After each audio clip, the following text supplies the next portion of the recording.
అరే చిరుగా ఏమిరా నీ బతికిట్ట అయిపోయింది అదే ఈ కరెంట్ ఇప్పుడే పోవాలా ఏమి ఆ మాట నువ్వు కాదురా అనుకోవాల్సింది నేను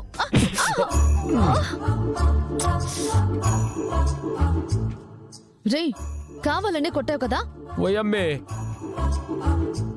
కంట్లేమి కనపడక నేను చేస్తా అంటే కావాలనే కొట్టానంటావా ఇదే మాట నేనంటే రే కనీసం నీ మొహం చూడడం కూడా నాకిష్టం ఉండదు నేనెందుకు కొడతానురా మాకేం తెలుసుమా తలకు తల తగిలిస్తారు ఓ తూరి కాదు కొమ్ములు రాకుండా ఉండాలంటే ఇంకో తూరి కొట్టాలా అంటారు మెల్లగా మాయ చేస్తారు ఆ తర్వాత అంతేనా ఇంకేం లేదా అంటారు ఏం కావాలని మేమంటాం కుదిరితే 4 మాటలు వీలైతే ఒక కప్పు కాఫీ అంటారు మాకేం తెలుసు రే నీ మొహానికి కబుర్లు చెప్తూ కాఫీ తాగుతారా ఎవరైనా చిచి ఏమో నిన్నమ్మడానికి ఏముండదు వద్దన్న కాఫీ తీసుకొచ్చుండవు మీద పోసుండవు ఇప్పుడు కరెంటు పోగానే తలకి తల తాకిచ్చుండవు ఏమిరా అంటే మళ్ళీ నన్నే అంటుండవు రే కొట్టానంటే క్వార్టర్ సీసా పగిలిపోద్ది ఏది కొట్టు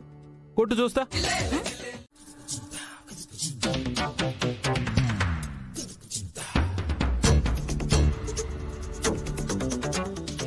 రే క్వార్టర్ ఎక్కడున్నావురా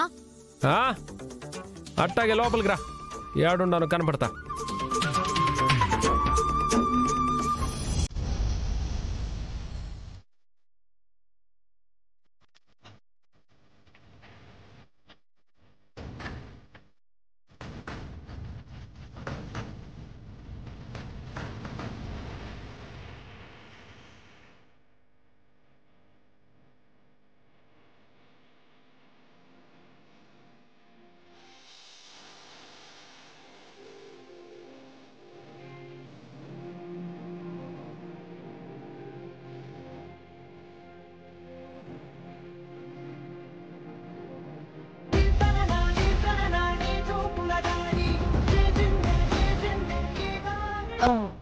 ఆడా మా అన్న లొంగి ఉంది త్వరగా కట్టేసుకొని పో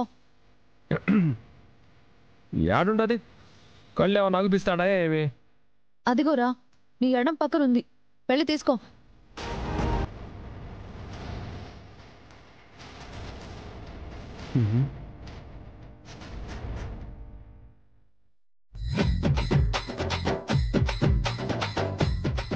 దొరుకుండది ఓ పాపా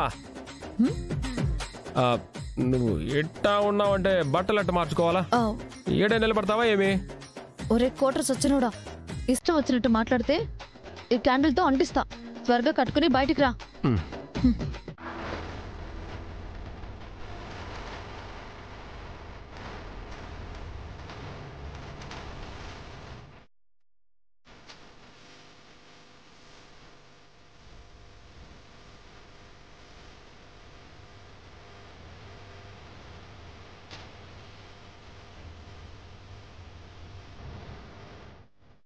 నా అల్లుడు అంటూ వెనకేసుకొస్తావు కదా చూడు వాడేం చేశాడు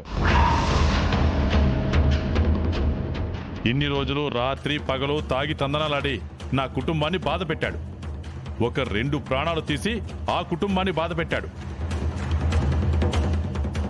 జైలుకెళ్ళి నా పరువు తీశాడు అది చాలవని ఈ దరిద్రపు వేషాలు వేసి ఊరంతా తిరిగి నా పరువు తీస్తున్నాడు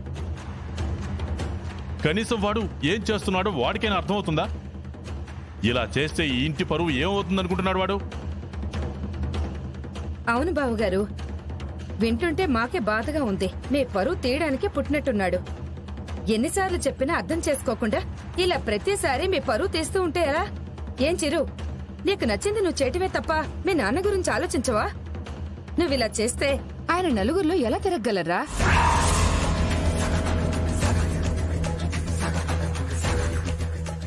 ఇందుకే చెప్పాను వీడు ఈ ఇంట్లో ఉండడానికి వీల్లేదు నా ఇంట్లో ఉండడానికి వీడు అనర్హుడు ఈ ఇంట్లోకి రానిచ్చింది నువ్వు అర్జున్ కానీ వీడి వేషాలు చూస్తుంటే ఈ పెళ్లి ఎక్కడ ఆగిపోతుందో అని భయమేస్తుంది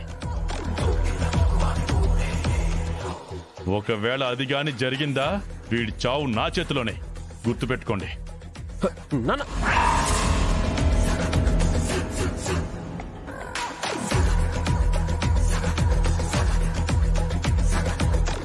లేదమ్మా, అక్క పెళ్లి దగ్గర పడుతుంది.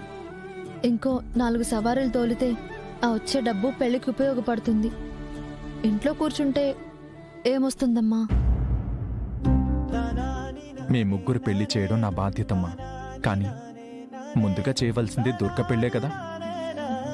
అప్పటికప్పుడు అంటే డబ్బులు దొరకపోవచ్చు. పెళ్లి సమయానికి చేతులు అంతో ఇంతో ఉండాలనేసి మొదటి నుంచి ఆ హుండీలో రోజుకింత అని దాచిపెడుతున్నాను.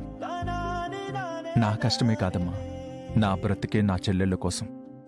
మీకోసం కాకపోతే ఇంకెవరి కోసం కష్టపడతాను, ఇంకెవరి కోసం దాచిపెడతాను? అమ్మా, ఏమైంది? ఏం లేదులేమ్మా. ఏమైందో చెప్పమ్మా. ఎందుకలా ఉన్నావు? ఏం లేదే. లేదు, ఏదో జరిగింది. ఏం జరిగింది?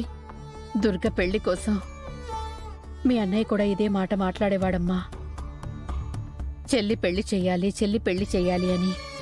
వాడు కష్టపడ్డట్టే ఇప్పుడు నువ్వు ఆ బాధ్యత తీసుకున్నావమ్మా. అమ్మా, బంధాలు ఉండేది బాధ్యతలు పంచుకోవడానికి. నువ్వేం బాధపడకు, నువ్వు లోపలికి వెళ్ళమ్మా. సరే, కాస్త తినేసి వెళ్దు గానిరా. ఇప్పుడేం వద్దమ్మా, నేను తర్వాత తింటాను. సరే ఉండవే, పెళ్లి క్యారేజీ తీసుకొస్తాను. ఆకలేసినప్పుడు తిందు గాని.